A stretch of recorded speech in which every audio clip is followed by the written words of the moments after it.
it's also like, yeah, just like on that topic where I think I think it's very normal to have a fear of the unknown about stuff that you're ignorant to, because it's like you don't your life already has so much going on right now. It's like, look, I'm like already taking care of all my problems and there's already enough on my plate and all that stuff. And the Mhm. last thing that I want to do is like feel guilt or have to like devote mental resources to figuring out Right. one more thing, especially something that is so emotionally charged, like health and money. But Mhm.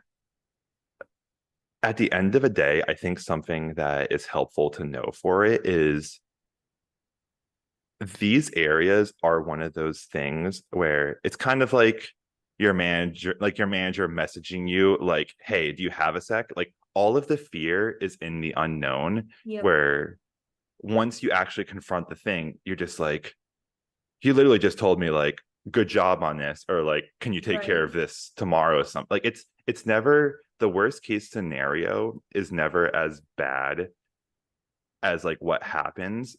But by ignoring these kinds of things, you kind of creep closer to the bad and more like Yep. closer to like the worst case scenarios, where it's like when you confront it, it's like there is something that's empowering about being like, hey, now that I know about like where my money and benefits are going to, Mhm. I no longer like have to be like, I'm no longer going to be annoyed when I look at my paycheck and go like, oh, they're taking this much out for this. Like, I don't even know what to say. It's like, no, like actually my company has a pretty good health plan and blah, Right. blah, blah. And if I had to buy my own health insurance, that'd be super expensive. So it's like Yeah.